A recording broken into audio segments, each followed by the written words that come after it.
Agora são 7h33. Vamos falar sobre o coronavírus. O nosso entrevistado de hoje é o Marcos Boulos, médico infectologista. Olá, Marcos Boulos, bom dia. A gente está no telefone com o Marcos Boulos. Alô, acho que eles... Bom, Bom dia, Boulos. bom dia, Bom dia, tá me ouvindo bem? eu estou sim. Ah, muito bem. Bom, Marcos, a gente teve aí São Paulo registrando a primeira morte pelo coronavírus e também no Rio de Janeiro a segunda morte. E a gente tem informações, né, que estão sendo divulgadas falando sobre a situação do Brasil, inclusive que a gente está praticamente no 20º dia, 21º dia de coronavírus, é pior que o que se observou na Itália, pelo menos é as informações que a gente está vendo, inclusive aqui no jornal Folha de São Paulo.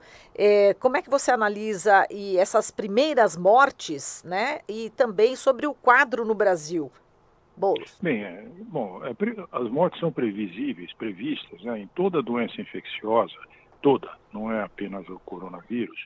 As mortes, existem mortes e essas mortes são relacionadas geralmente à pessoa com mais idade ou aqueles que têm alguma deficiência imunológica por outras doenças, outras comorbidades, como aconteceram nesses casos aí que morreram já no Brasil. Isso deve aumentar. Com relação à comparação com a Itália, é muito difícil de a gente fazer essa comparação, porque nós estamos trabalhando com o quadro do coronavírus até muito antes de ele começar. Eu sempre costumo dizer que nós temos uma epidemia de mídia desde janeiro, quando a doença chegou recentemente só, por causa dos problemas na China, como se a gente tivesse aqui. A Itália, quando percebeu que estava o coronavírus, já estava circulando há algum tempo, porque eles confundiram as doenças virais comuns, as outras gripes, H1N1, com coronavírus, porque eles estavam em epidemia das duas, porque eles estão em pleno inverno lá.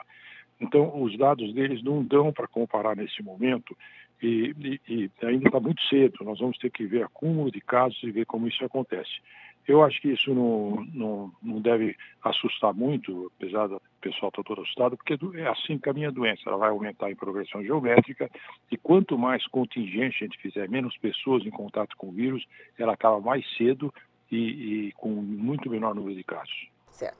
E, Boulos, como é que você está vendo as providências, né, tomadas pelos governos, né, de uma forma geral, dos estados, pelo menos, inicialmente, em relação ao fechamento de escolas, universidades, o transporte público é um ponto bastante preocupante. Você acha que deve chegar a hora também dos governos estaduais tomarem medidas em relação aos transportes públicos? Veja, o que nós estamos fazendo, ela repete o que tem sido feito na maior parte do mundo com relação à diminuição do contato. Esse tipo de providência, essa é a primeira epidemia que isso ocorre, que nós tivemos algumas pandemias, já em nenhuma nós evitamos esses contatos de maneira tão intensa como está sendo agora, tão rigorosa. A China foi de uma maneira rápida e conseguiu até quase que mobilizar uma cidade inteira do tamanho de São Paulo para conseguir controlar. Conseguiu, mostrou que isso era possível. Mas nós temos que lembrar que nós somos regimes distintos. A China, né, a obediência ao governo é total. E isso faz com que eles consigam fazer. Nos outros países isso não acontece. Na Europa, aqui na América do Sul, na América de um modo geral, a gente pode ver muito claramente que nos jogos de futebol, por exemplo, lá na França, o jogo de futebol com campo vazio, mas a torcida tudo em torno do campo. Aqui também, anteontem, um jogo em Campinas, a torcida toda fora do campo. Ou seja, essa consciência da necessidade das pessoas evitarem aglomerados é fundamental para dar certo. As regras aqui nem sempre são seguidas como deveriam. Com relação a fechar transporte público, isso, no meu entender, apesar que você diminui bastante o contato, é uma situação já bastante drástica no sentido de que você praticamente inviabiliza as pessoas irem ao seu trabalho. Então você, de uma certa maneira, quase que imobiliza o país, de um modo geral, né? Já houve uma diminuição importante no transporte público, por causa da frequência ao transporte público, principalmente com o fechamento das escolas. Isso já era previsto, que diminuiria de 20% a 25% o movimento, isso de fato ocorreu. Então, eu acho que tomar uma medida como essa vai dificultar até você ir ao supermercado, fazer o seu abastecimento. Eu não sei mensurar isso, não sei até quando isso é necessário e se isso vai ser mesmo necessário. Eu acho que as medidas que nós estamos tomando está, como eu disse, da maneira que está sendo feita nos principais países, mas temos que lembrar que nós somos numa epidemia, que nós vamos ter um número elevado de casos e certamente um número elevado de mortes.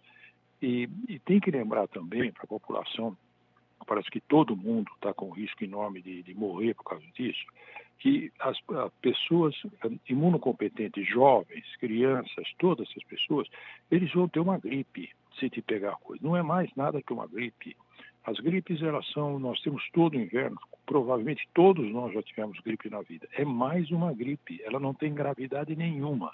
A gravidade acontece em pessoas que têm deficiência imunológica e idosos, principalmente, que têm outras comorbidades, outras doenças associadas. Nós não podemos tratar isso como o final dos tempos, isso não vai acontecer. Repito, várias doenças infecciosas, quase todas elas, morrem mais idosos, todas as doenças infecciosas morrem pessoas numa porcentagem variável e nós não devemos ficar assim tão apavorados por um vírus a mais que está ocorrendo entre nós. Boulos, pesquisadores norte-americanos estão estudando aí a propagação do novo coronavírus, né? E eles estão estimando que o número real de casos pode ser de 5 a 30 vezes maior do que o divulgado oficialmente.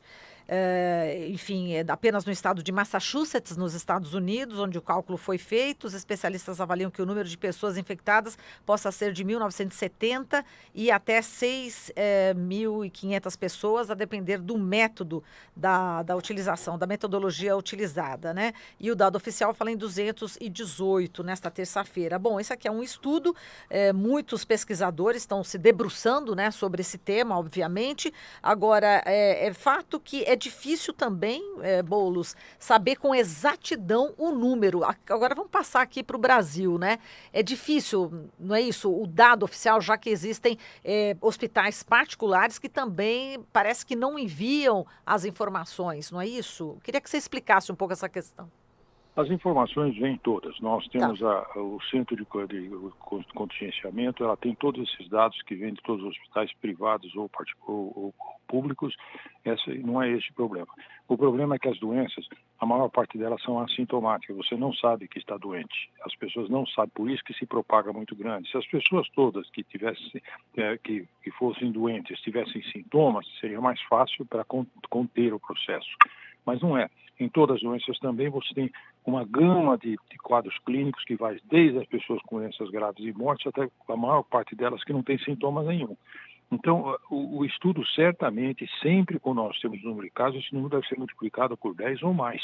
Depende exatamente do tipo de doença. É provável que nós tenhamos um número muito maior do que nós está sendo divulgado aqui por causa disso, porque nós não conseguimos detectar todos os casos, porque muitas pessoas passam como uma simples indisposição ou mesmo não tem nada. Então, esse é o perigo, né? E aí o diagnóstico não é feito mesmo, né? Exato. E as assintomáticas passam, né? Esse também é um problema, Passam. né? Exato. Todos eles passam, né? Num período de uma semana, 10 dias, o vírus foi embora e a pessoa fica normal. A diferença é que quando você vê a pessoa espirrando, é mais fácil, a pessoa se sente mal. Agora que ele não se sente mal, nem vai procurar o médico, não deve procurar mesmo. Com certeza. A gente tem aqui também a participação das pessoas que acompanham o Jornal Brasil Atual, e a Bernadette da Lapa, aqui de São Paulo, ela faz a seguinte pergunta: há alguma diferença entre usar álcool líquido e álcool em gel? Ela faz esse questionamento aqui por conta da falta, né, do álcool em gel já em diversas farmácias e também por conta do preço inflacionado do produto. Não é que faz diferença, provavelmente não, porque os dois são álcool e isso inviabiliza a procriação do vírus, o vírus continua lá. O problema é que você usar o álcool comum várias vezes na mão, provavelmente vão ter lesão de pele, corrosão, essas coisas, ficar usando o álcool o tempo todo, né? O álcool já é exatamente uma maneira de dissolver o álcool na pele sem você ter aquela agressão mais intensa do produto. A impressão que eu tenho, apesar de estar em falta pela corrida exagerada das pessoas, nós estamos tendo a informação que eles vão ser repostos e que não está em falta na produção, que ela logo estará outra vez regularizada essa produção, o fornecimento. A gente tem também aqui a pergunta de Beatriz Pereira, de Estiva, no sul de Minas, né? A gente sabe que nesse período diversas informações errôneas estão circulando aí no WhatsApp, como a de que o vírus não sobreviveria em uma temperatura acima de 27 graus. Queria que você falasse a respeito disso e também, se já há informações, a gente pode precisar por quanto tempo ele sobrevive nas superfícies, fora do corpo humano. Bem, claramente não tem essa temperatura que o vírus sobrevive ou não. O vírus morre se você tostá-lo no calor, mas o calor não é de 27, o calor é de 90, 100 graus, né? Em que ele morre quando você ferve, quando você tosta, né? Eu costumo dizer, se naquele mercado onde surgiu isso lá na China, se a comida que eles comessem fosse assada, tostada, não teria vírus, né? O fato é que eles comeram a comida crua, então aí pode ser. No caso o que acontece com temperatura de verão, como nós estamos aqui, é que você dificulta a transmissão, mas não é por causa do vírus, é porque as pessoas ficam menos próximas, né? A doença respiratória por vírus, como essa aqui, ela é uma doença de inverno. Ela explodiu no inverno do hemisfério norte inteirinho. Aqui chega no verão, pode ter, claro, mas provavelmente devem aumentar até mais importantemente o número de casos quando nós chegarmos na época de frio, porque aí as pessoas ficam muito mais próximas mesmo, quase ninguém sai, até por questão da temperatura, né? As pessoas ficam mais próximas, vão em lugares fechados, apesar que hoje, com as medidas que estão sendo tomadas, está sendo dificultado as pessoas se reunirem em lugares fechados, só se for em casa mesmo, mas isso é o tradicional. Com doenças de verão, são doenças transmitidas por mosquito que prolifera, aquelas que têm alimentar por contaminação pelo calor, mas em inverno são doenças por vias respiratórias como esta. Então, 27 graus não mata e claramente o vírus, para sobreviver no ambiente, normalmente o vírus ele vive dentro da célula humana. Ele não tem vida independente, como tem bactéria e outros micro-organismos. Então, quando tem célula, ele está dentro da célula, ele pode viver algum tempo mais. Se no meio ambiente tiver condições propícias, vamos supor, você não está ressecado, você tem uma umidade, né, e isso pode perdurar horas, né? Tem estudos mostrando que ele pode permanecer muitas horas. Isso não é o habitual. O habitual é que ele fique alguns minutos, ou no máximo 1 hora, 2 horas no meio ambiente. Por isso que a gente limpa toda hora, aquele que fala assim, eu vi até limpando corrimões, essas coisas que vocês falaram aí também da limpeza dos trens, dos ônibus. Isso ajuda muito, porque na maior parte das vezes, uma pessoa que está em qualquer lugar, ela espirra, faz alguma coisa, o vírus vai para aquele local, fica num corrimão, mas depois de algum tempo ele morre sozinho, mas se você limpar, ele morre mais cedo ainda. Então, por isso, a necessidade de você estar lavando toda hora as mãos, e pode se lavar com água e sabão, não precisa de ser de álcool, nem álcool gel, é que você vai, se o vírus por acaso, você pôs a mão numa substância que tem o vírus, você lava a mão e ele vai embora, né? Não é que mata, ele vai embora. Perfeito. Inclusive ontem no Banco do Brasil eu percebi que tinha uma senhora assim limpando direto os vidros, né? Uhum. Aquela parte onde tem o acesso, né, do público nos caixas eletrônicos. Aquela senhora estava o tempo inteiro trabalhando, né? Sem parar. Agora, Boulos, o outono vai começar agora, né? Na sexta-feira. E a gente lembra daquela secura tradicional do outono, né? Isso complica um pouco, né?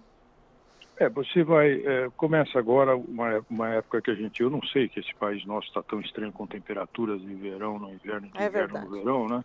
Mas na teoria nós vamos ter uma época mais fria e que de uma certa maneira facilita a transmissão respiratória, até pelo que eu falei, quando as pessoas se agasalham mais, ficam mais próximas. Mas, por outro lado, com época mais seca também, isso dificulta até para as pessoas que têm quadros respiratórios de base, as pessoas que têm bronquite, asma, então eles começam a sofrer mais. E vamos supor, a mucosa respiratória também fica mais propícia a desenvolver doenças. De fato, nós vamos entrar num período em que nós vamos ter que tomar... Bom, nosso cuidado nós estamos tomando tudo agora, mas com a possibilidade de você ter um aumento maior de casos. A gente tem também pergunta aqui, Boulos, do Fábio Bocchini, de Itu, no interior de São Paulo. Ele questiona qual o período de contágio da doença. Normalmente, o período de incubação, o período de a passagem, quando passa, você aspira, inala vamos supor, uma gotícula de saliva de uma pessoa que espirra perto de você. Ele tem um período de incubação, um período que até aparecer a doença, que na maior parte das vezes chega de 5 a 7 dias, a média é 5 dias, 7 dias, mas em casos extremos passa disso, por isso que as pessoas falam, olha, tem que ficar 14 dias. 14 dias é um extremo, raramente você chega lá. Normalmente é que a gente fala em gripe, é em torno de uma semana, é o prazo que a gente fala que a pessoa até lá pode ter as doenças propriamente dita, com distúrbio respiratório, começa a tossir, fica com dor de garganta, pode ter febre. Então isso acontece geralmente 5 a 7 dias após o contato com a pessoa suspeita ou que inalou o vírus.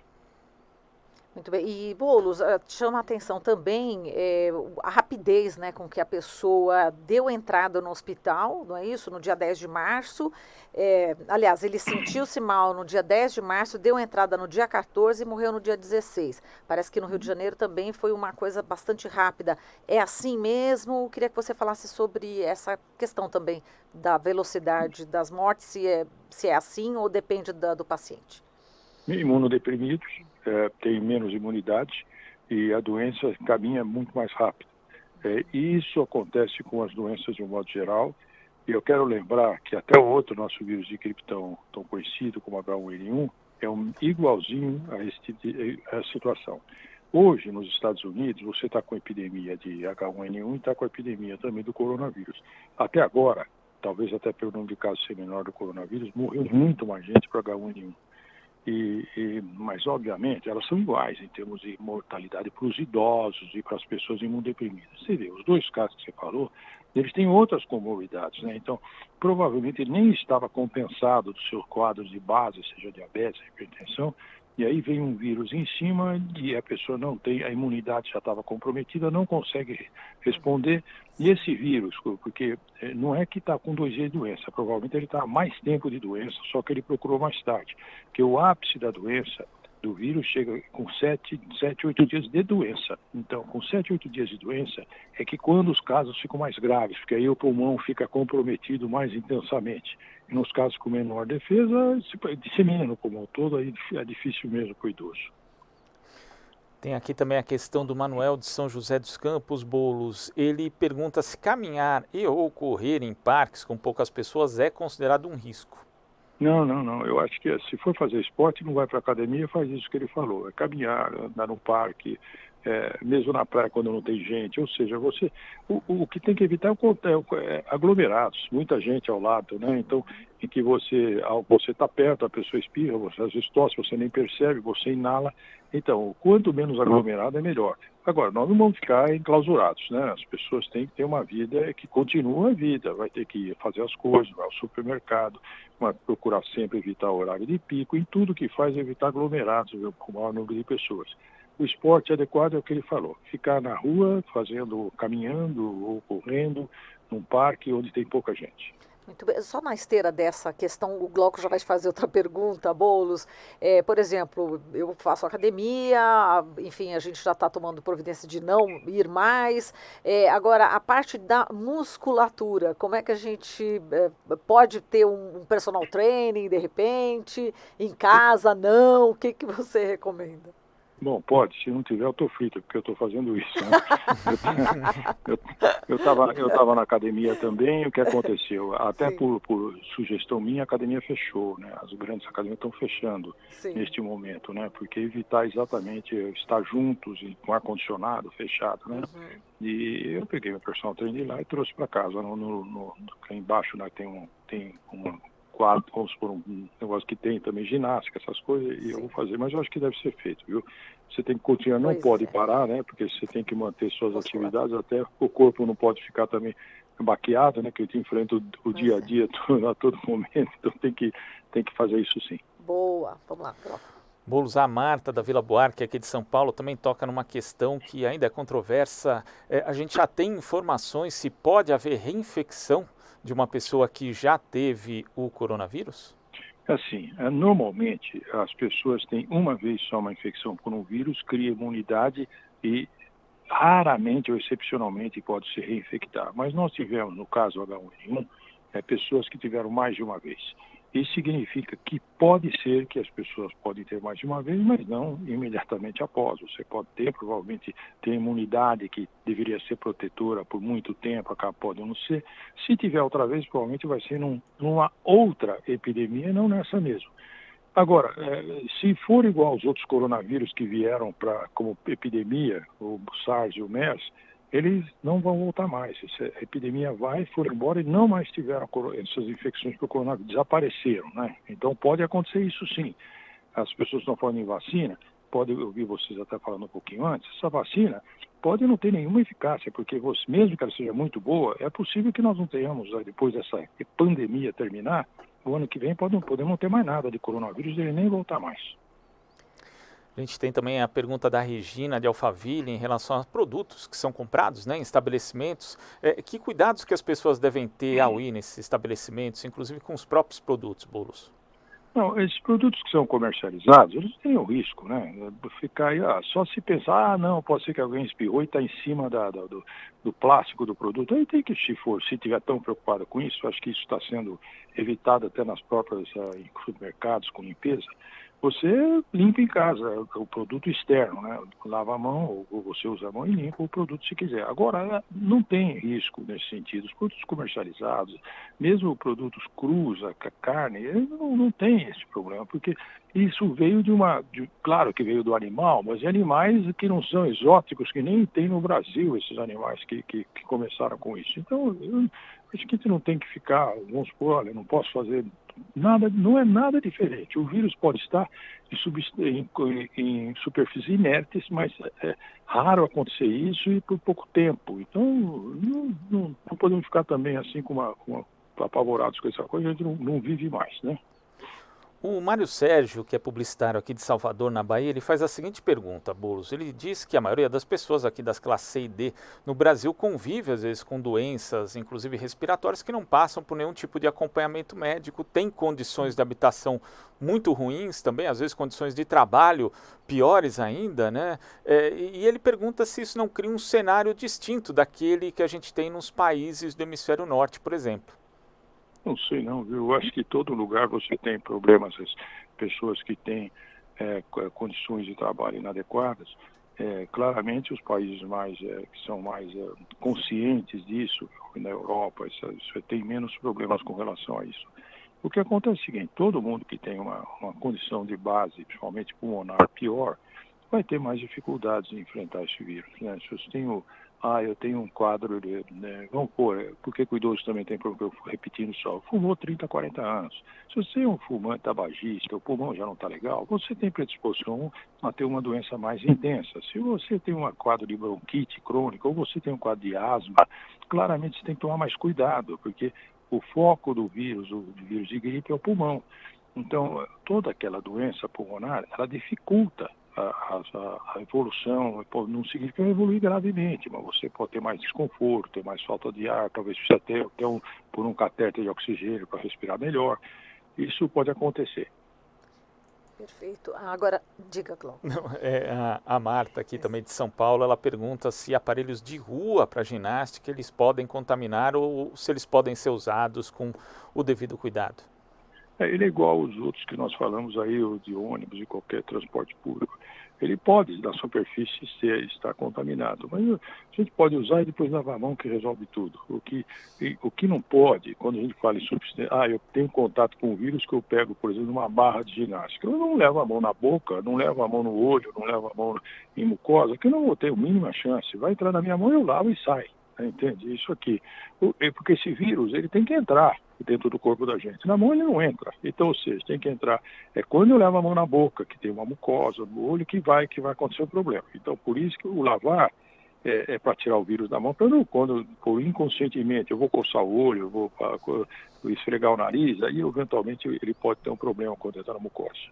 Mas essa questão aí de não tocar o rosto, né? A gente tem mania, não é isso, Boulos? Quer dizer, as pessoas elas acabam assim de uma forma muito automática, né? A colocar. E aí só que a gente tem que se conscientizar cada vez mais disso, né, Boulos? É isso aí, não, tem que lavar, por isso que tem que lavar a mão. Aí se você lava, é inconsciente mesmo, você vai coçar o nariz inconscientemente, você simplesmente, por isso que toda vez que você vai, se você tem que evitar ficar segurando nesses lugares aí que está no ônibus, mas se for segurar, se lembra de lavar a mão depois, quando chega, fica consciente, não vou, bom, estou aqui no seu transporte público, vou chegar onde eu estou, lavo a mão e pronto, aí tudo bem. Acaba tudo o possível risco, né? Não provável, mas possível. Perfeito. Boulos, a gente tem mais pergunta aqui ainda? É isso aí, vamos terminar, que não tem mais entrevistado, esse é o problema. Perguntas tem, mas a gente tem um entrevistado já aguardando. Boulos, a gente agradece demais aqui a sua participação, um forte abraço para você e até a próxima, viu? Para você e para todos os ouvintes, um bom dia. Obrigada. Falamos aqui com Marcos Boulos, ele que é médico infectologista.